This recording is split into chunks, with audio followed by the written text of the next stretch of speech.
출애굽기 18장 이후에서부터 10계명이 기록되어져 있고 또 그 이후로 하나님께서는 하나님의 백성들과 함께 더불어 하나님의 약속의 땅에 거하여 살게 될 그 백성들을 위한 율례와 규례를 말씀하십니다. 그리고 25장부터는 하나님의 성소 그리고 또 하나님의 성막에 관한 말씀이 또 31장까지 이어지죠. 우리가 그런 하나님과의 관계 안에서 율법을 나눈 것 그리고 하나님의 계명을 우리가 잘 지켜 준행하기까지 그 말씀의 의미를 분별하는 것 너무나 중요하고, 더불어서 그 의미들을 함축하고 있는 오늘날의 교회를 예표하고 또 드러내고 있는 성소와 성막에 관한 내용을 우리가 깊이 이해하는 것 역시 우리 신앙생활에 하나님께서 우리에게 이루고자 하시는 영적인 본질을 안다는 점에서 매우 중요합니다. 특별히 순서상으로 보자면 출애굽기에 기록되어져 있는 25장부터 기록된 내용은 하나님의 관점에서 진행되는 방향입니다. 그래서 성소에 관한 이야기가 등장하고 그리고 그 바깥에 있는 성막에 관한 이야기들로 또한 또 말씀을 하나님이 설명해 주십니다. 우리가 순서상으로 볼 때 그런 하나님의 관점에서 깊이 우리가 하나씩 보는 것도 의미가 있습니다만, 우리가 하나님께로 나아가는 인생의 방향인 그런 성막을 둘러싸고 있는 외벽에서부터 지성소 안에 이르는 내용들을 우리가 단계적으로 살펴보는 것이 더 의미가 있다고 생각이 되어서 성경에 우리가 읽은 오늘 내용과 내일 내용에 이르는 그 내용은 우리가 문맥의 순서와는 상관없이 성막의 외부에서부터 안으로 들어가는 순서로 우리가 말씀의 의미를 좀 살펴보려고 합니다. 그러나 우리가 먼저 기록되어져 있는 25장에 하나님의 성소에 관한 말씀에 그 중심에 있는 가장 중요한 의미가 되는 한 절의 말씀은 우리가 같이 읽어보려고 합니다. 25장 22절입니다. 25장 22절 같이 읽어봅니다. 시작.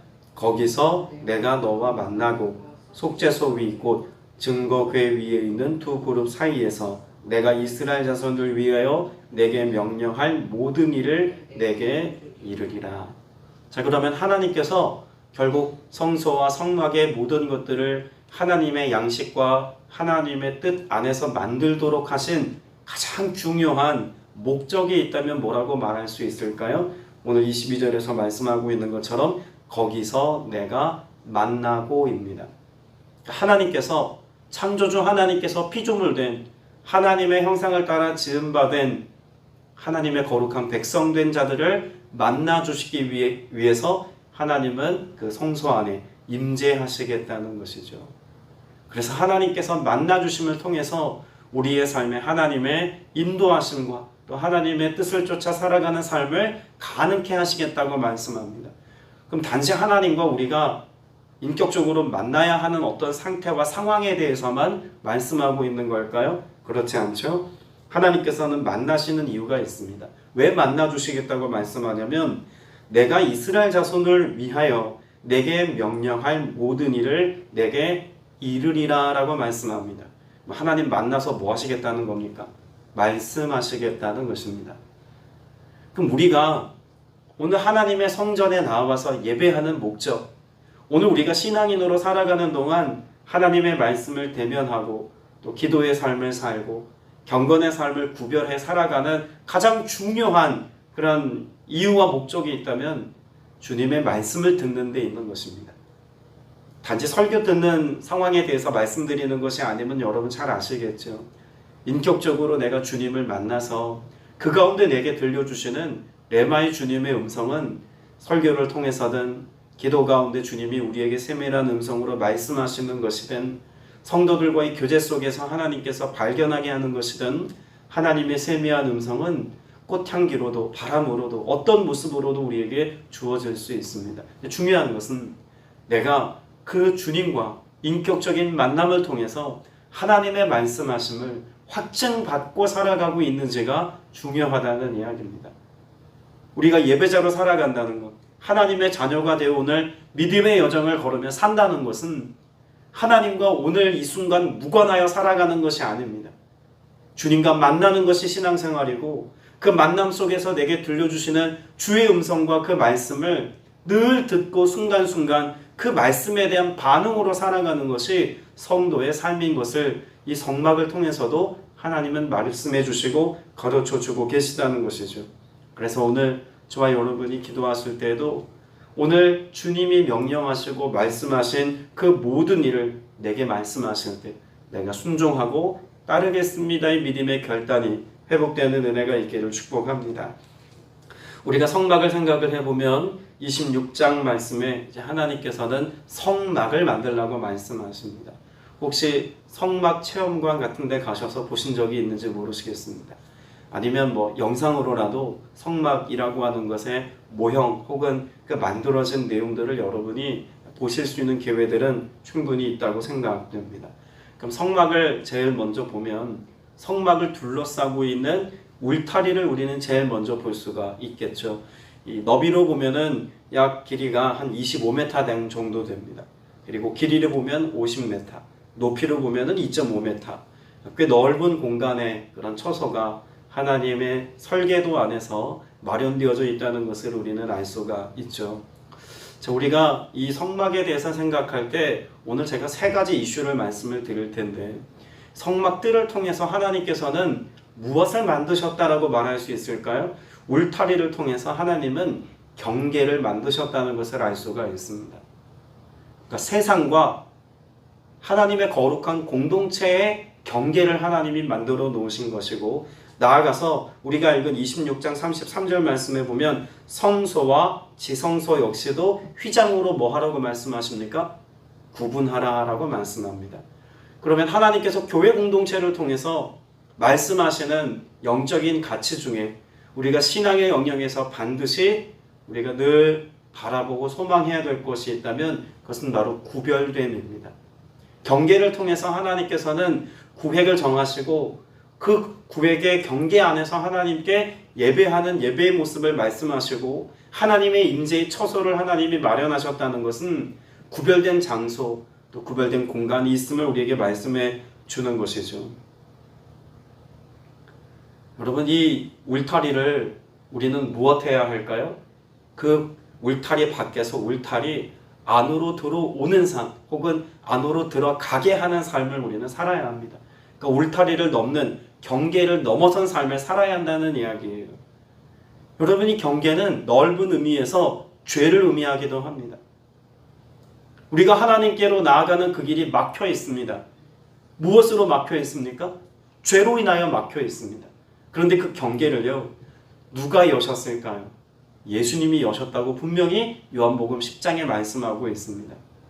그래서 아버지께로 나아가는 그 문이 되시는, 양의 문이 되시는 분이 예수님이라고 말씀하고 있지 않습니까? 성막을 보면 울타리가 쳐져 있는데 울타리가 이 동쪽으로 문이 나 있고 서쪽으로 이렇게 마주보게 합니다. 그리고는 이 동쪽에 나 있는 문 외에는 달리 들어갈 길이 없습니다. 여러분, 인간이 에덴 동산에서 범죄하고 난 뒤에 쫓겨나 거하게 되어 있는 장소를 에덴 동산의 어느 쪽이라고 말할 수 있을까요? 동쪽입니다. 그러니까 에덴 동산의 동쪽, 그것이 바로 바벨탑이 지어진 장소이기도 하죠. 에덴의 동쪽에 거하는 인간의 삶. 그런데 하나님께서 성막을 만드시면서 동쪽 문을 활짝 열어놓으셨습니다. 그 말은 죄로 인해서 쫓겨난 인생들이 다시금 하나님께로 들어올 길을 열어놓으셨다는 이야기고, 이 문을 가리켜서 성경은 예수 그리스도라고 말씀하고 있는 것입니다. 그러면 죄의 경계를 넘어서 하나님의 거룩한 임재 가운데로 나아갈 수 있는 길은 오직 누구뿐임을 말씀하고 있는 겁니까? 예수 그리스도 한 분밖에 없음을 성경은 이 성막을 통해서도 예시하고 보여주고 있는 겁니다. 그리고 요한복음 14장에서는 예수 그리스도께서 자신을 가리켜서 내가 곧 길이요 진리요 생명이라고 말씀하지 않습니까? 그 길이 바로 하나님의 거룩한 임재가 있는, 지성소가 있는, 동쪽에서 하나님의 거룩한 성소가 있는 그 서쪽을 향해 나아갈 수 있는 길이요 문이 되어주시겠다는 말씀이기도 합니다. 다른 길은 없습니다. 구원에 이르는 다른 길은 없습니다. 하나님께로 나아가는 다른 길은 없습니다. 오늘 우리가 예수 그리스도 이름으로 기도하고 예수 그리스도의 말씀 앞에 서는 것은 이 모든 시간과 과정을 통해서 하나님의 거룩한 임재 가운데 우리가 서게 되는 은혜를 위함이요, 또한 그 속에서 하나님을 만나고 우리에게 말씀해 주시는 하나님의 음성을 듣기 위함에 있다는 것을 여러분 깨닫게 되시기를 바랍니다. 그러니까 경계를 넘어서는 것, 더 정확한 의미로 말씀드리자면 예수 그리스도를 통해서 경계를 넘어 하나님께로 나아가는 삶이 성막을 통해 보여주시는 하나님의 특별한 은혜의 한 부분이라는 것입니다. 또 한 가지는 경계를 넘어서는 것과 함께 우리는 연결되어져야 한다는 사실을 성막에서 발견할 수 있습니다. 이 26장 말씀에 보면 계속해서 반복적으로 등장하는 말씀이 있습니다. 25장에서도 여러 차례 등장합니다만 특별히 성막을 말씀하고 있는 26장에서는 더 자주 등장을 하죠. 그래서 3절부터 보면 서로 연결하며, 또 3절 후반부에도 서로 연결하고, 5절에서도 서로 마주보게 하고, 또 9절에서도 보면 서로 연결하고, 계속해서 연결하고가 등장하고 기록되어지고 있습니다. 자, 그러면 연결하고의 목적이 어디 있을까요? 그 연결하고의 목적은 11절에서 이렇게 설명하고 있습니다. 놋갈고리 신기를 만들고 그 갈고리로 골을 꿰어 연결하여 무엇이 되게 하고 한 막이 되게 하고. 자, 그럼 우리가 지금 보고 있는 장면은 무엇을 만들고 있는 장면입니까? 성막을 만드는 것입니다. 그러니까 회막인데, 하나님을 만나는 모임으로서의 공동체가 되는 회막인데, 그 회막이 거룩한 처소라는 점에서 성막이라고 부르는 것입니다. 그런데 그 성막이 한 막이 되게 하기 위해서 어떤 상태를 하나님은 지금 지시하고 계신 겁니까? 연결되어져야 한다는 것을 말씀합니다. 각기 다르게 짜여진 그 모든 것들이 고리를 통해서 연결되어지도록 말씀하고 지시하고 계신 것이죠. 여러분, 신앙생활 가운데 연결된다는 것의 첫 번째 의미는요, 하나님과 연합된 삶, 연결된 삶을 우리에게 말씀하고 있는 것입니다. 머리가 되신 예수 그리스도, 그 주님의 몸된 교회라고 말하지 않습니까? 교회가 하나의 공동체입니다. 몸으로서의 공동체예요. 그래서 사도 바울은 하나의 몸으로서의 교회가, 이 공동체가 영적으로 제 기능을 하기 위해서는 각각의 지체가 자기의 기능을 연합하여서 예수 그리스도께 연합되어서 잘 감당할 때 그 영적 기능을 잘 발휘할 수 있음에 관해서 말씀하고 있습니다. 단지 기능을 발휘하는 정도가 아니라 존재가 그렇습니다. 한 몸으로 존재할 때 지체가 지체로서의 소용이 있는 것이고, 지체가 지체로서의 사명을 감당할 수 있는 것이고, 지체가 머리 대신 예수 그리스도로부터 각기 다른 상황 가운데 있다 할지라도 하나님이 예비하신 은혜를 받아 누릴 수 있음에 관해서 말씀하고 있는 것입니다. 이것은 교회에 대하여서 의미상으로 말씀해 놓은 것이 아니라 이미 출애굽기 26장에서 하나님께서 그 백성된 자들과 교제하고 만나시기 위한 하나님의 은혜의 방편으로 말씀하신 것입니다. 자, 그럼 역으로 생각하자면 교회가 지체들 안에 서로 연합됨이 없고 한 몸으로서의 영적인 기능을 감당하는 하나됨을 잃어버린다면 종국에는 우리는 어떤 상태까지 이르게 될까요? 지성소까지 나아가는 은혜를 상실한 채로 외곽만, 모양만 유지할 수 있다는 이야기입니다.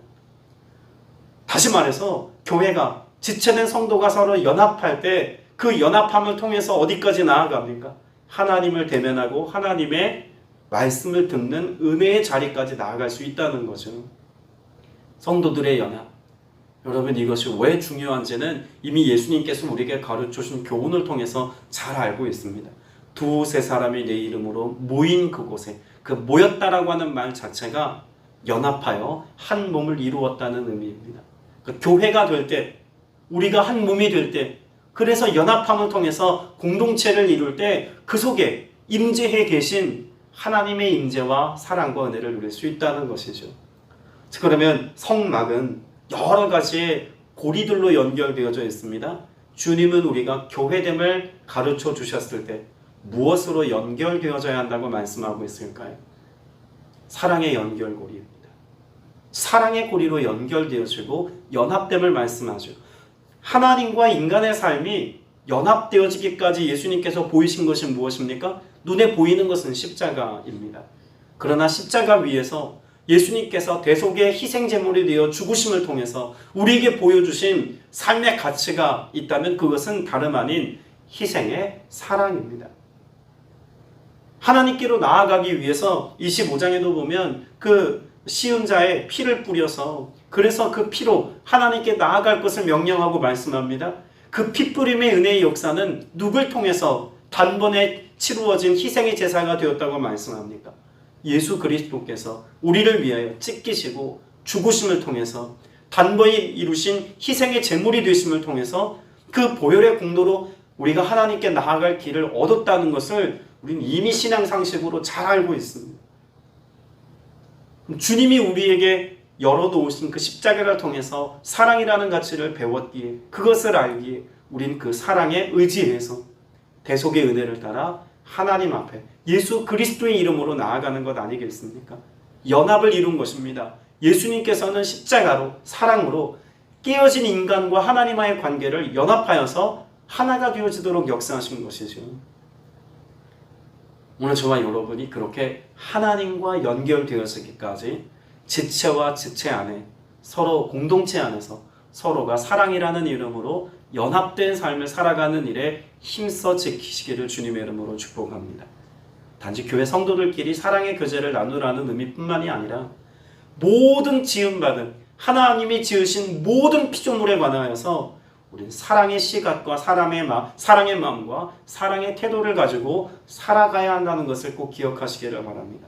가족 간에 사랑하셔야 하고 이웃과 사랑하셔야 하고 또한 이 땅에 하나님이 만들어 놓으신 모든 자연 환경과 이 땅에 하나님이 우리에게 맡겨주신 것들을 사랑으로 돌볼 수 있어야 하고 그 속에서 우리는 하나님과 연합을 통한 그 큰 사랑을 덧입고 그 사랑을 실천하는 삶을 살아내야 할 줄로 믿습니다. 여러분 그래서 성막을 보면 그 성막 울타리가 있고 제일 먼저 들어가 대면하는 것이 무엇일까요? 번제단입니다. 제일 먼저 만나는 게 번제단이에요. 번제단은 뭐 하는 곳입니까? 희생의 제사를 드리는 사람이 내가 집에서 길리운 짐승 가운데 제물로 드릴 가장 순결하고 흠없는 짐승을 가지고 나와서 직접 죽이는 자리 아닙니까?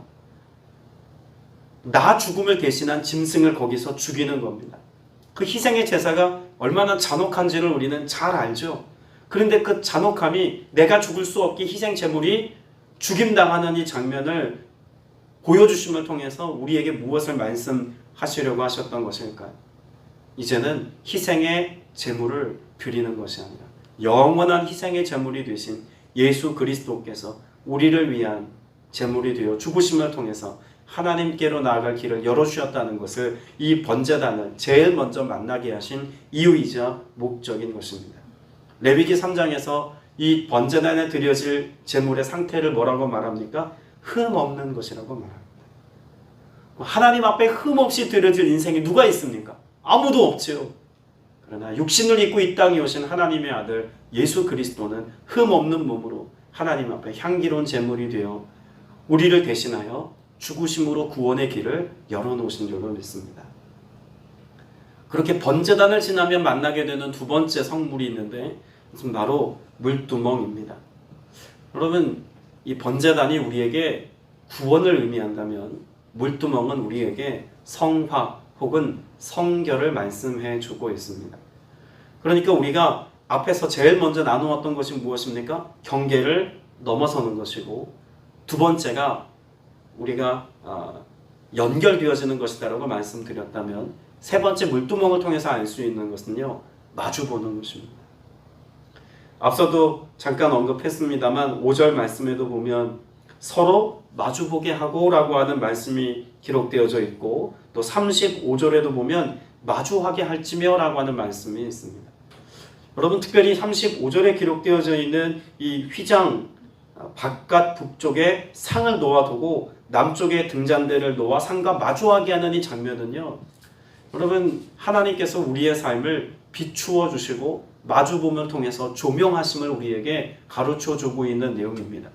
그러니까 번제단을 통해서 우리에게 구원의 상태를 말씀하고 있다면 물두멍은 그렇게 우리가 하나님과 대면하여 마주보는 삶을 매일 매순간 살아감을 통해서 성화와 성결의 삶을 살고, 그래서 구원 이후의 삶을 거룩함으로 살아가게 하시는 주님의 은혜에 관해서 말씀하고 있다고 볼 수 있는 겁니다.